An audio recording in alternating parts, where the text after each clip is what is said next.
দেখিতে গিয়েছি পর্বতমালা, দেখিতে গিয়েছি সিন্ধু। দেখা হয় নাই চক্ষু মেলিয়া, ঘর হতে শুধু দুই পা ফেলিয়া একটি ধানের শীষের উপরে একটি শিশির বিন্দু।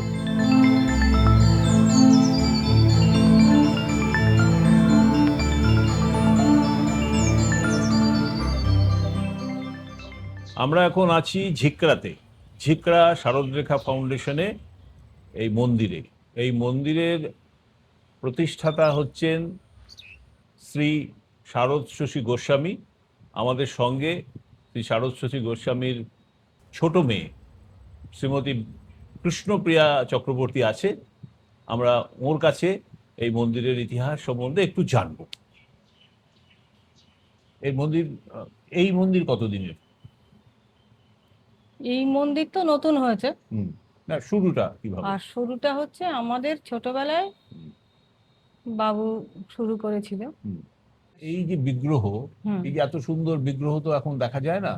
এই যে কোষ্ঠী পাথরের কৃষ্ণ আর রাধারানী অষ্টধাতুর, এই মূর্তি কি এখানকার নিজস্ব না এটা অন্য কোথাও থেকে এসেছে?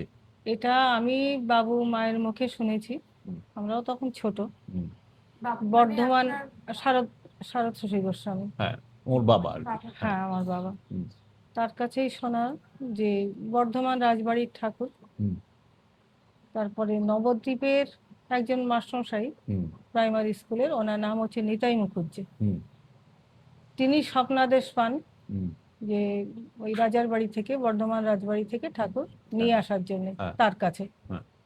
তারপরে উনি ঠাকুর নিয়ে চলে এলেন নবদ্বীপে। সেটা কোনো মনে আছে? কত সাল কিছু জানা আছে? কিছু না, আন্দাজ কিছু আছে? নিতাই মুখুজ্জে কয়েক বছর ঠাকুরের সেবা যত্ন, পুজো আশ্রয় যথারীতি করে। এক সময় তিনি উন্মাদ হয়ে যান, একদম উন্মাদ। সেই দোতলার ওপর থেকে ঠাকুর নিচে ফেলে দিয়েছিল। শ্যামসুন্দরের হাতে ভাঙা আছে, দুই হাতে। তো তারপরে ওখানে আবার আমার বাবুর এক শিষ্যা ছিলেন নিচে, তারপরে ওই ঠাকুর কুড়িয়ে নিয়ে যায় সেই মহিলা, বাবুর সেই শিষ্যা। ওনার বাড়ি আবার আমন কান্দিয়া, এই আমাদের 2-4টে গ্রাম পরে আর কি। উনি নবদ্বীপে থাকতেন। এইবার ওই ঠাকুর কুড়িয়ে নিয়ে সে একদম গাড়িতে করে নিয়ে এখানে চলে আসে, সেই থেকেই এখানে। না, তাহলে যদি বর্ধমান রাজবাড়ির মূর্তি তারা ছেড়ে দিল কেন? না, তার সেখানেও স্বপ্নাদেশ হয়েছিল যে তোমরা দিয়ে দাও, রাখতে পারবে না। হ্যাঁ হ্যাঁ হ্যাঁ হ্যাঁ। তো এই মূর্তি তাহলে বর্ধমান রাজবাড়িতে কতদিন ছিল সেটা জানা আছে? সেটা আমি বলতে পারছি না। এই মূর্তির গড়ন দেখে তো মনে হয় এটা 150 বছরের পুরনো মূর্তি। তো কম করে এই গড়নের মূর্তি এখন হয় না। আচ্ছা, এই মন্দিরে আমি গল্প শুনেছি নাকি কোনো এক সময় চুরি হয়েছিল, সে আবার জিনিসপত্র ফেরত দিয়ে গিয়েছিল। এটা কি গল্প? অনেকবার চুরি হয়েছে, আবার ফেরত দিয়ে গেছে? একবার ওই ঠাকুরের চূড়া, বাঁশি, নূপুর এসব সব চুরি করে নিয়ে গিয়েছিল, দরজা ভেঙে, কেটে দরজা কেটে। তারপরে তো আমার মা বাবু সবার খুব, মা তো কান্নাকাটি। এইবার বাবু আবার মাকে বোঝাচ্ছে যে চোরও তো তাকে ডাকে, অত ভেঙে পড়ার কি আছে। বাবু ওরমই ছিলেন আর কি, ভীষণ নির্লিপ্ত ছিলেন। তারপরে একদম 1 বছর 1 মাস পরে একদিন আমরা ঘর থেকে বেরোচ্ছি, দেখছি বারান্দাতে ঠাকুরের চূড়া, বাঁশি, নূপুর সব ফেরত দিয়ে গেছে, তার সঙ্গে চাল ডাল, মানে ভুজ্জি দিয়ে গেছে যথেষ্ট পরিমাণ। আর একবার হয়েছিল ওই যে আমনকান্দি আর বুড়ি বলতাম আমরা, যিনি আর কি ঠাকুর নিয়ে এসেছিলেন, তো ওনার নাতিরা মাঝে মাঝে বলতো কি যে আমাদের ঠাকুর আমরা নিয়ে যাব, এরকম বলতো। তো মা তাতে খুব দুঃখ পেত যে যখন ছিল না, আগে আমাদের বাড়ির মদন মোহনের সেবা ছিল, তো শ্যামসুন্দর আসার পরে বাবু আবার মদন মোহন বাবুর মামাতো ভাইরা ছিল বরুণহাটে, ওখানে দিয়ে দিয়েছিল। তা যে বাড়ির কথা বলছি আমি, আমনকান্দিয়া, ওই বুড়ির নাতিরা নামযজ্ঞ করলো। এবার নামযজ্ঞে ঠাকুর নিয়ে যাবে, কিন্তু মায়ের তো তীব্র আপত্তি। মা ভেবেছিল যে যদি একবার নিয়ে যেতে পারে হয়তো ঠাকুর আর দেবে না। তো মা খুব কান্নাকাটি শুরু করেছে। আর বাবু বলছে তুমি এত কান্নাকাটি করার তো কিছু নেই, ঠাকুর যদি তোমার হয় ঠিক তোমার কাছে আসবে, ভগবানকে কি কেউ বেঁধে রাখতে পারে? আর যদি তোমার সেবায় ঠাকুর পছন্দ না হয় তার, তাহলে সে সেখানে থাকবে। তো যাই হোক, ওরা নিয়ে গেল। ওদের বাড়ি শুদ্ধ সব অসুস্থ হয়ে পড়লো, ডায়রিয়া, মারাত্মক ডায়রিয়া। তখন ওখানে যিনি ছিলেন আর কি ওদের মহন্ত, যে নামযজ্ঞের, তিনি বললেন তোদের কোনো অপরাধ হয়েছে, ভেবে দেখ কিছু। তা তখন ওরা বলল আমরা তো এরকম, গুরুমা কান্নাকাটি করছিল, আমরা সেই অবস্থায় ভগবান নিয়ে চলে এসেছি। ফেরত নিয়ে চলে যা, আগে তিনি একে তোদের গুরু, তারপরে আবার তার মনে কষ্ট দিয়ে ঠাকুর নিয়ে এসছিস, নিয়ে চলে যা, দিয়ে আয়, তারপরে যজ্ঞ কর। তারপরে এখানে যখন শ্যামসুন্দর রাধারানী আবার সেই রাত্রিরে নিয়ে চলে, তখন তো গরুর গাড়ি, সেই মাঠের মধ্যে দিয়ে গরুর গাড়িতে করে নিয়ে গেছে, আবার ফিরিয়ে নিয়ে এসছে। তারপরে আবার সবাই ঠিকঠাক, আচ্ছা, আবার যজ্ঞ শুরু হলো। বাহ। আছে কিছু কিছু জিনিস বোঝা যায়, হয়তো সংসারে কোনো একটা কিছু নেই, আমি হয়তো ভাবছি যে শোনা এই জিনিসটা না আনতে হবে, দেখা গেল কেউ না কেউ সেটা ঠিক নিয়ে চলে এলো। এটা খুব হয়, এটা আমরা বুঝতে পারি। হ্যাঁ, আমাদের না ওই রথের পরে পটল খাওয়া হয় না, মানে এই ফিরে রথের পর থেকে, ওটার একটা কাহিনী আছে।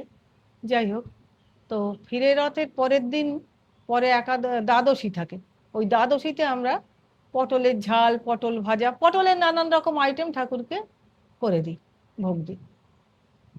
এখন ওর বাবা যখন ছিল, সেও জানতো, ওই দিন আগের দিন বাজার করে আনতো, পটল বেশি করে কিনতো। এখন সেদিন সে ভুলে গেছে। তো আমি ব্যাগ খুলে দেখছি নেই পটল। আমি বলছি তুমি পটল আনলে না, কালকে ঠাকুরের এরকম ভোগ দিতে হবে, আবার কত মাস ঠাকুরের আর পটল ভোগ হবে না। তো বলছি তাই তো, আমি তো একদম ভুলে গেছি, যাক কালকে এনো সকালে। সকালে আমি ঘুম থেকে উঠে দরজা খুলে দেখি অনন্ত বলে একজন ভক্ত, সে এখানে এক ব্যাগ পটল নিয়ে দাঁড়িয়ে আছে। মানে কেউ কিছুই বলেনি, কিছু না না না জানায়নি? না, তার সঙ্গে জানাবো কি, সে তো এই গ্রামের লোকই নয়। মানে গ্রামের লোকই? সে এসে আমায় বললো মাসি পটলগুলো নিয়ে রাখুন, আপনাদের তো আবার এরপরে আর পটল ভোগ হবে না, তো ঠাকুরকে করে দেবেন আমার জমির পটল। এরকম অহরহ অনেক কিছুই ঘটে, এই বললাম দুই একটা। এসবগুলো কি বলবো, আমরা ভগবানের সঙ্গে আছি, আমরা টের পাই। আমার মেয়েই মাঝে মাঝে বলে, মুখে তুলে বলেছে এটা লাগবে, ও দেখো ঠিক কে নিয়ে আসবে, হয়ও তাই। এগুলো কিন্তু খুবই হয়। এখানে শ্যামসুন্দর রাধারানী আছে, জগন্নাথ আছে, শিব আছে, গিরিধারী আছে, নারায়ণ আছে। আর ওইটা হচ্ছে গিয়ে গুরুদেবের ফটো, ওই যে শারদ শশী গোস্বামী, বাঁদিকে এই যে মালা মালা গালায়। পরানো। কোনো দেবতার বিগ্রহ কখনো চুরি যায়নি? না, চুরি, বিগ্রহ চুরি হয়নি কখনো। এর বোধহয় একটা কারণ থাকে। চুরি যারা করে তারা তো এক তো ধার্মিকও নয়, আর পড়াশোনা করার লোকও নয়, তারা আসল মূল্যবান জিনিসের মূল্য বোঝে না। তো তাদের কাছে যেটা চটজলদি কাজে লাগবে সেরকম জিনিসই তারা নিয়ে যায়, একটা চূড়া নিয়ে গেল, বাঁশি নিয়ে গেল, একটা ঘন্টা নিয়ে গেল, মগ নিয়ে গেল, যেন ওটা গিয়ে বেঁচে কিছু পাবো। এই যে একটা পুরনো মূর্তি, একটা অ্যান্টিক পিসের যে কি ভ্যালু, সেটা তো তার পক্ষে বোঝা সম্ভব না। মানে আমরা তো দোলের সময় এসেছি, তাহলে মানে এখানে কি মানে বিশেষ উৎসব বা কিছু কিভাবে উৎসব মানে তো পালন করা হয়? গতকাল হয়েছে, নাম সংকীর্তন হয়েছে, তার রেশ ভক্তরা আজকেও আছে, এসেছে। তোমার গালে আছে, এখানে আছে। কালকে এসব সমস্ত আবিরে ভরা ছিল, ঠাকুর ঘর, ঠাকুরের চেহারাও সব। মূলত যে দোলটা আমাদের এখানে হয়, এটা একটা বৈষ্ণবদেরই আচার। ব্রজ গোপী খেলে হরি হরি রে, ব্রজ গোপী খেলে হরি, খেলে আনন্দ নব ঘন শ্যাম সাথে, ব্রজ গোপী খেলে হরি হরি রে, ব্রজ গোপী খেলে হরি।